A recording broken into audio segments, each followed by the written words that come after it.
eles queriam tocar aqui num assunto bem polêmico, né? Porque a gente vai falar hoje com um público mais jovem, né? Como a gente está abordando esses assuntos, né? Hoje eu vejo assim que o público jovem tem uma grande dificuldade, às vezes, de se manter, né? Como o tema já disse, assim, vamos supor, em santidade, né? Porque, conforme a luz da Bíblia, a pessoa fala assim, ter relação sexual antes do casamento, né? É pecado, é errado. Só que para o jovem de hoje em dia, isso é uma realidade, como eu posso dizer, bem complexa, né? Porque o camarada com seus 20 anos, 17, 18 anos de idade, ele olha, né? Hoje tu tem muitas cenas de sexo explícito em todas as mídias, então pro camarada assim se manter em santidade, tu chega até um choque, né? No camarada, eu quando eu era mais novo, quando eu fiquei sabendo dessa parada aí que tava na Bíblia, eu falei, como assim, gente? Não pode, sabe?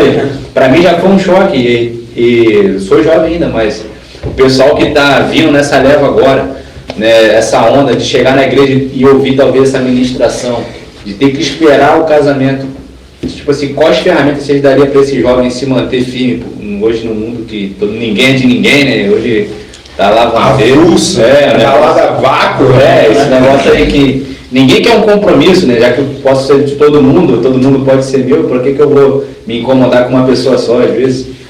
Tu sabe assim, foi muito importante o que tu fala. A gente frisa isso e tanto eu quanto a minha esposa, a gente tem muita propriedade para falar nisso, tá? Porque a gente se guardou para um momento certo, entendeu? E quando a gente fala em ter relações antes do casamento, para muitos é uma implicância, né? Para muitos é uma implicância assim, tu tá falando para encarnar em mim. Mas não é uma questão disso, é uma questão de consequências, entendeu? Porque assim, eu vou falar como se hoje eu fosse um pai, tá? Eu vou falar como se fosse... se eu fosse o pai de uma menina, tá? Uma menina não é um test drive. A nossa vida, menina ou menino, a gente não é um test drive para testar, olha, não quero isso, não quero essa, porque eu posso ter algo melhor. Não é isso, entendeu? A nossa vida, ela precisa ser cuidada, entendeu? E quando a gente fala sobre ter uma relação antes do casamento, a gente tem uma ciência, uma certeza de que Jesus ele não faria isso, porque ele deixou escrito, entendeu? Ele deixou escrito que a gente precisaria fugir da aparência do mal, entendeu? A Bíblia também vai dizer assim, olha, não se padronize as coisas do mundo. A gente não precisa ser igual a todo mundo. Mas pastor, e se eu casar e não der certo? Só não vai dar certo se tu não esperar o tempo de Deus. Se tu não pedir para Deus a pessoa certa. Daí não vai dar certo mesmo, querido. Pode tirar o cavalo da chuva que não vai dar certo. Mas esse negócio assim, se é pecado, se não é, na minha opinião é pecado. Vai ter pastores, vai ter líderes que vão dizer assim, não, cara, acho que vai ser pecado. Né? Eu já ouvi boatos até de líderes espiritual, autoridades eclesiásticas que dizem assim, olha, tu precisa ver se realmente é a pessoa.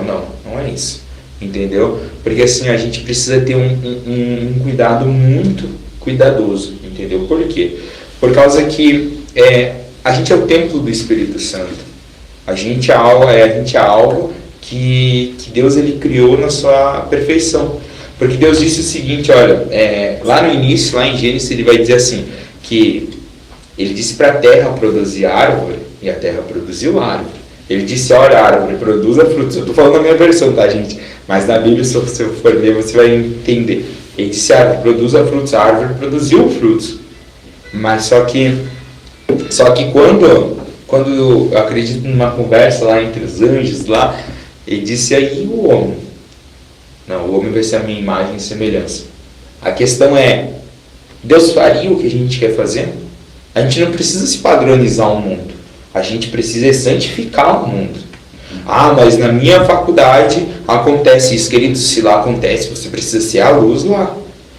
Mas eu já tenho 30 anos, querido. Ora mais, porque tu já está encalhado daí então, né?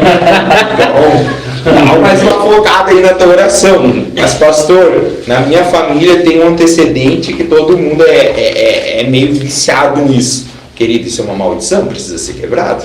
Então assim, a gente precisa ter A gente precisa ter ciência e entender assim, ó, Jesus ele preparou algo extraordinário para mim e preparou algo extraordinário para você. Então a gente precisa ter um único mandamento no nosso coração, que Deus, ele é o amor, que Deus ele está cuidando. Porque assim, ó, se a gente andar no Espírito, nós vamos viver o Espírito. Mas se nós andarmos na carne, a gente vai viver a carne. Então o caminho quem decide é a gente. Porque assim, se a gente andar no Espírito, a gente vai viver o Espírito. Todo dia a gente vai querer mais o Espírito Santo. Mas se a gente andar na carne, a gente vai querer todo dia mais a carne. Então assim, a gente precisa decidir o que a gente quer. Entendeu? A gente sabe que está muito difícil, a gente sabe que está muito complicado, a gente sabe que é muito fácil pegar hoje, e não só em questão de relações sexuais, mas como pornografias, como tantas outras coisas ilícitas, é muito fácil, entendeu? Mas só que a minha pergunta, o meu coração anseia por perguntar algo: Jesus, será que faria isso? Na tua opinião, você que talvez hoje está se perguntando e dizendo assim: mas eu sou carne, né, pastor? Mas não é. Vamos ver se a pipoca vai piar, ninguém está vendo. Vamos ver se realmente estrala essa pipoca mesmo, né? Não é assim, não é assim. Jesus tem uma promessa. E queridão, para você, meu lindo, Deus ele já preparou uma varoa abençoada. Ele já preparou um varão abençoado. A gente só não pode fugir do propósito de Deus. A gente precisa manter um único propósito. Se Jesus disse que vai conceder a ti uma casa, uma família, uma vida, Deus vai conceder isso. Mas precisa estar no tempo de Deus. E eu acredito nisso, entendeu? Não precisa, eu vou experimentar aqui, eu vou me relacionar aqui. Porque se a gente começar a fazer isso, olha aí, ó. Eita, louco. Se a gente começar a fazer isso, vai acontecer, sabe o quê? Muita maldição sobre a nossa vida. Como assim muita maldição, pastor? Muita maldição. A maldição que, um exemplo assim, o fulaninho carrega. Se tu ter com ele, tu vai ter uma palavra chamada laços de alma. Entendeu? Tu vai ter uma relação com ele. Mas só uma relação, né? Não tem nada a ver, não muda em nada, não acontece nada. Acontece sim. Tem sim. Então, se isso acontecer, vai haver um laço de alma com fulano. E automático, muitas coisas, muitas maldições, muita palavra pode cair sobre você. Então assim, não há uma necessidade. Não há uma necessidade de estar experimentando uma aqui, outra ali, outra lá. Não tem essa necessidade. Jesus já preparou uma pessoa para você.